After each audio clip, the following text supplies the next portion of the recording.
ပထမဆုံးခွေတော့ကျွန်တော်လူလဲဆိုပထမဆုံးခွေထွက်ပြီးတော့အဲ့လိုပဲငွေချင်းတွေကတော့ပေါက်မယ်ပေါ့ထင်တာ3လလောက်ဒီဘာမှအတန်ကြားမလာတော့ပထမတော့စိတ်ညစ်သွားငါအခွေမဖြစ်တော့ဘူးလားဆိုဒါပေမဲ့3လလဲနေရောဖြစ်လာတယ်အဲ့ချင်းကစားတယ်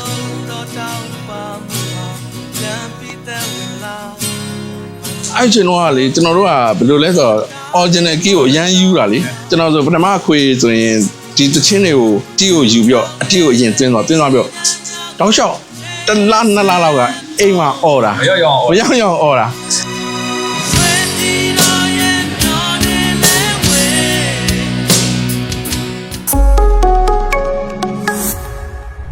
ဘယ်လိုလဲဆိုတော့ကျွန်တော်ညာသောအဖြစ်အောင်မန်းမှန်နေတာဆိုတော့တော်တန်းစင်းမလာပြဘူးဒါပေမဲ့ကျွန်တော်တို့ကဒီမှာအရင်တော့ကြိုက်ခဲ့တဲ့ကိုကောင်းဆက်ကနေပြီးတော့ကျွန်တော်ဒီမှာပွဲလုပ်ချင်တယ်ဆိုတော့အဲ့နဲ့ကျွန်တော်ကအဲ့ဒါဆိုလုပ်မယ်ဆိုတော့အခုကိုကျဲတို့ကိုရဲကျွန်တော်ဆိုကျွန်တော်တို့ဘာဖြစ်ဆိုတော့မဖြစ်ခင်ကြိုက်ခဲ့တဲ့ဆိုတော့အဲ့တော့ဒီဆိုတော့တွေနဲ့ပွဲလုပ်မယ်ဆိုတော့ကျွန်တော်ကအရန်ပြောတာပေါ့အဲ့လက်ခံလိုက်ပါကျွန်တော်က85 86လောက်မှကျွန်တော်ကအခွေပေါ့ကိုကျွန်တော်အမှန်မရရတော့ပေါ့ဒီ IC ကကိုနေပြအခွေတီးပြီးတဲ့အချိန်မှာ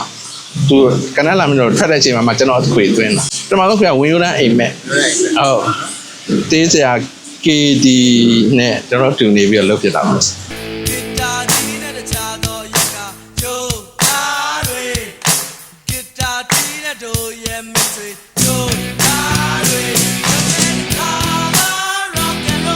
ပထမဆုံးခွေတော့ကျွန်တော်လူလဲဆိုပထမဆုံးခွေထွက်ပြီးတော့အဲ့လိုပဲငွေချင်းတွေကတော့ပေါက်မယ်ပေါ့ထင်တာ3လလောက်ဒီဘာမှအတန်ကြားမလာတော့ပထမတော့စိတ်ညစ်သွားငါအခွေမဖြစ်တော့ဘူးလားဆိုဒါပေမဲ့3လလဲနေရောဖြစ်လာတယ်အဲ့ချင်းကစားပြတခါတော့အဲ့ချင်းဟုတ်တယ်တဝေးရဒုတိယခွေတချင်းတွေရွေးချယ်မှုကဘယ်လိုလဲဆိုတော့ကျွန်တော်ကအဲ့မှာအခွေလုံးတယ်မှာဆိုကျွန်တော်တို့အဲ့ချင်းတော့ကြတော့လေတချင်းက copy တချင်းတွေဆိုကြတဲ့ခေတ်အဲ့ချင်းကြတော့ဘာပဲဖြစ်အင်္ဂလိပ်ခွေတွေကတချင်းရွေးကြတာပေါ့ရွေးကြတော့ကျွန်တော်တို့အဲ့မှာတေးစရာကြီးတရားလဲကျွန်တော်အများကြီးကူညီပြီးရွေးပေးပါတယ်အဲ့ချိန်တော့အကုန်လုံးအဲ့မှာကိုကေတီမှာနေကြရင်အဲ့ချင်းတွေရွေးပြီးတော့အခွေလို့လင်းမှာပေါ့လေ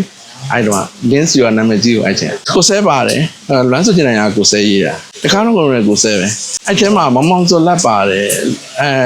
အသက်မဲ့ချင်းဆိုတဲ့ဟာပါတယ်နောက်ဟိုဟာတွေကကိုမြင်မို့တော့နောက်တစ်ခွေကြမှာပဲဟုတ်ပြန်တန်းသွားတော့အဝေးတို့ဝေးရချင်ရနေအောင်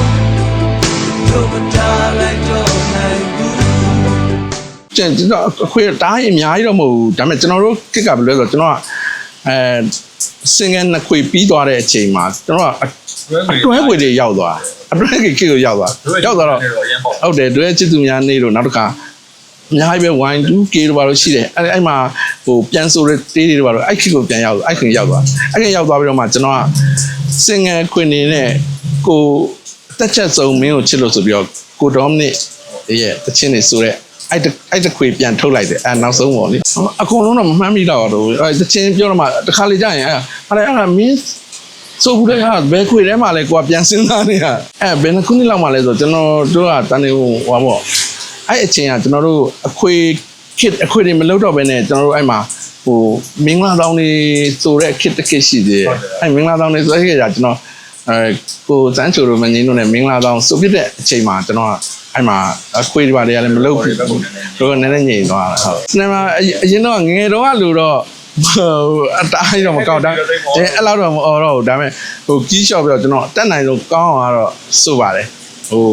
တချင်းတွေတော့များများဒီမှာ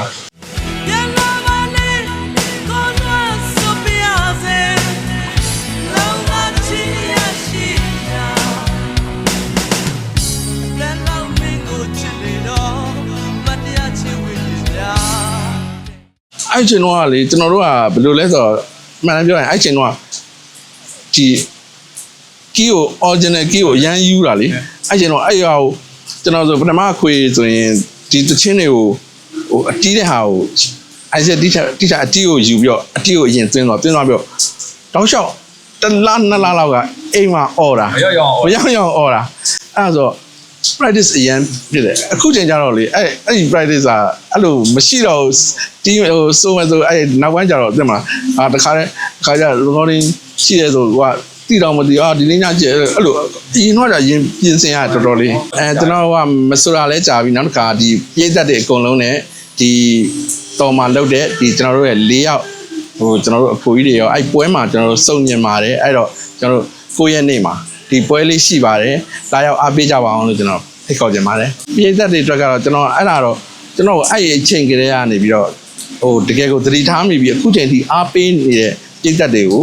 တော်တော်ကိုကျွန်တော်ကျေးဇူးတင်ပါတယ်နောက်တစ်ခါတချင်းတွေလည်းအကုန်မှတ်မိကြတဲ့အတွက်ကျွန်တော်လည်းဟိုပျော်တယ်နောက်တစ်ခါဘာဖြစ်လောက်ရတာအင်အားလည်းရှိပါတယ်နောက်ဟိုရှေ့ဆက်လည်းကျွန်တော်စူးစမ်းပါမယ်လို့ကျွန်တော်ပြည့်သက်တွေကိုကျွန်တော်ပြောချင်ပါတယ်